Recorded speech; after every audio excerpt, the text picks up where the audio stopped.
Happy 4th of July, everybody, and welcome into another episode of Dallas Mavericks Today by Chat Sports. I'm your host, Harrison Graham. We got some Mavericks rumors and some news to get into a little later on in the show. We'll get into the news item of the day, but the Collin Sexton rumors continue to circulate. However, the latest report is that it is probably unlikely, which has probably been the case throughout, right? Because the Mavs don't have a ton of financial flexibility. They have some trade pieces, but, Cleveland would have to agree to take on. We'll talk about what that could look like. But I will say this, the Cavs did sign Darius Garland to the 4-year max. They also brought Ricky Rubio, Raul Neto in, so maybe that they're thinking about letting Collin Sexton go as he is a restricted free agent. Here's Chris Fedor, who covers the Cavs. He says the Mavericks have been rumored as a team that may have interest because they lost Jalen Brunson. They don't have cap space, so it would have to be a sign and trade worked out with the Cavs. And I'm told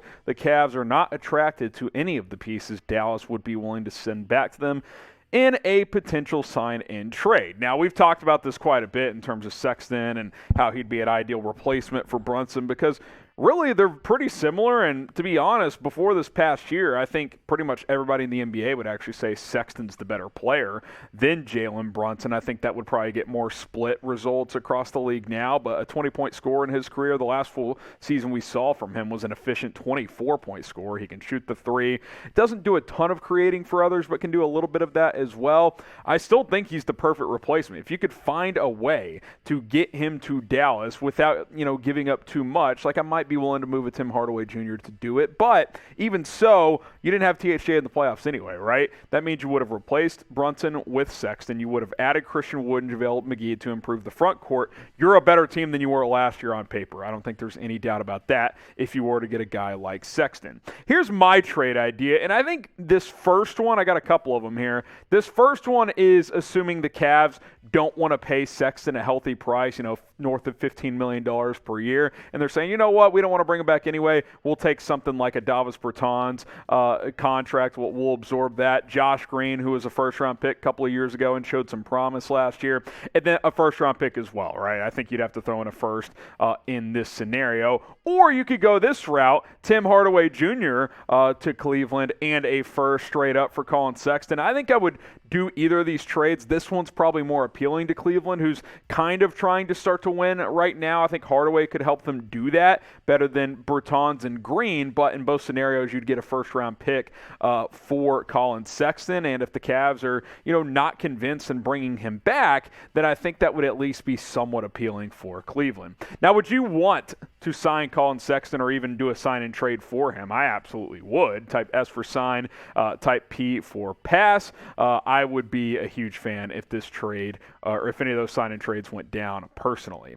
The road to 20K subscribers is on, and I want to give you a round of applause for helping us reach 19,000 subscribers. We're hoping to keep the momentum up and get to 20,000 as soon as possible. For sure by the end of July. Help us out, youtube.com/MavsTV. We keep getting subscribers like we have been over the last month. We'll keep plugging out videos here on a daily basis on Dallas Mavericks Today. So go ahead and hit that subscribe button right now.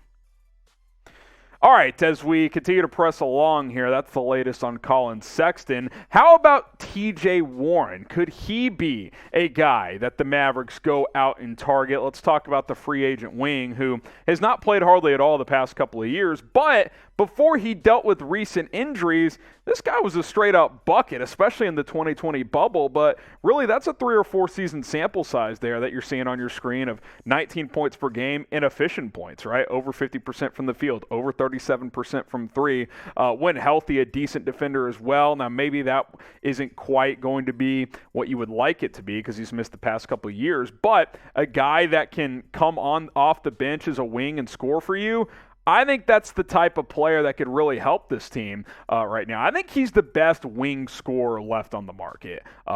In my opinion. I think that's what you're talking about here with TJ Warren. I mean, sure, technically Miles Bridges is a free agent, but as we all know, he's screwed after getting arrested for domestic violence felony charge, so that's not going to happen. But TJ Warren is a guy that could come in here and give you 15 points off the bench if he can stay healthy. Now, that's the big question, right? 4 games over the past 2 seasons. Even before that, the bubble year, 67 games, pretty much played a whole season because that season was cut short, but year before that, that, missed about half the season. So you're talking about one season in the last 4 years where he's been able to stay healthy, right? But if he's a bench guy and he's pretty cheap, especially if you can get him for the vet minimum, I think he's hoping to hold out for a mid-level type of contract with somebody. But I would be very interested if the price wasn't that steep. Vet minimum obviously would be awesome. We'll have to wait and see how it plays out. But I've always liked TJ Warren. He's a flat-out bucket getter. And if he came off the bench with Spencer Dinwiddie and Tim Hardaway, I mean, you find a better bench unit in the NBA. Now, Hardaway may start, of course, too. But if he does, then a guy like Reggie Bullock comes off the bench, and that's a good bench piece as well.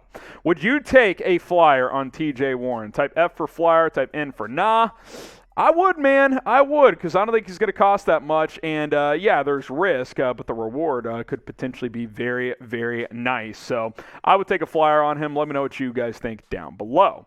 Now, something that's not a flyer at all is Luka Doncic and his jerseys, because we have a ton of different ones available. And if you want to pick one up today, go to chatsports.com/Luka jersey. He's hooping in Slovenia right now, and you can go ahead and go represent him by getting his jersey and get the All-Star jersey from last year as well. Chatsports.com/Luka jersey. Link in the comments. It is in the description of this video as well. Go represent number 77, Luka Doncic, for next season. All right, we do want to include the latest on Kevin Durant, although not very likely, if even possible, that the Mavs would get into the sweepstakes. But it's important to talk about what's going on with Durant Trade Watch, because I think it impacts every team in the NBA, because free agency market has slowed down, because I think teams are waiting to see what happens with him and Kyrie Irving. Obviously, the trade market for Durant's coming slowly because the asking price is huge for Brooklyn. Ben Simmons' presence makes things complicated, because that's a big contract you have to maneuver around. It also means they can't trade for a guy like Bam Adebayo, so a Heat trade becomes challenging, for example. Here's Adrian Wojnarowski on KD, the latest here. He says, quote, "Market is still taking shape. I think it's incumbent on some of the other teams to be creative and start bringing to Brooklyn ideas, going out and seeing if they can get players and picks that would put the kind of package it would to get Kevin Durant." Because, look, yeah, KD is going to be 34 this year, but you're still talking about probably the best pure scorer in the NBA and a top 3 to 5 overall player in the NBA. He is still that good. If you get him, you have championship aspirations. No team in the NBA that has Kevin Durant doesn't feel like they can win a championship.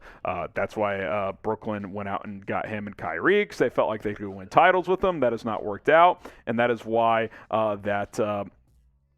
he wants out now. Now, the two preferred destinations from KD have been the Miami Heat and the Phoenix Suns, especially Phoenix. They've led the betting odds, but with them giving Devin Booker the max, they can't trade Booker to Brooklyn right now. So, and there's been chatter that Brooklyn doesn't think a DeAndre Ayton-centered sign-and trade is nearly enough, and I would agree with that. I think Booker would need it to be in that deal if Phoenix is going to get him. Now, here are the latest odds here. Some odds makers have Toronto as the second best odds, as well, as things continue to shift. But it's going to be fascinating to see how this plays out, because obviously a lot of teams would be interested in Kevin Durant.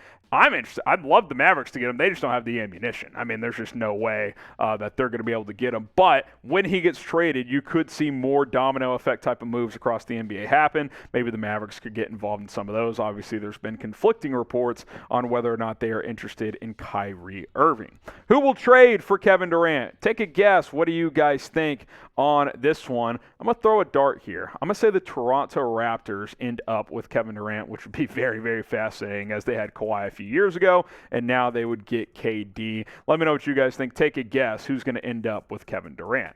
All right, a couple of news items here. Maxi Kleber's $9 million contract got guaranteed a few days ago, and now today, Frank Ntilikina's $2 million becomes guaranteed. And quite frankly, I think on both fronts, both make a lot of sense, right? Kleber, positional versatility, defense. He showed in the playoffs that he can be really dangerous on offense as well. And now that you've improved the front court, he can get back into his bench role and, be in that 15 to 20 minute per range guy. Frank Ntilikina showed he can be a guy that can eat some minutes for you as a perimeter defender. Improved his 3-point shot last year. Hopefully he continues to grow in that regard as well. Either way, $2 million for an elite defender is a pretty cheap price. So we wait and see if the Mavericks make any more roster moves. I still think a trade is on the table regarding guys like Davis Bertans and Dwight Powell, maybe even Tim Hardaway, although I think there's a pretty good chance he's back now. But I don't think the Mavs are completely done. I think there is going to be a move or two to come over the next coming days and weeks. And, of course, when those moves happen, we'll have you covered here on Mavericks Today, youtube.com/MavsTV. I'm Harrison Graham signing off for now. We'll see you soon here on the channel.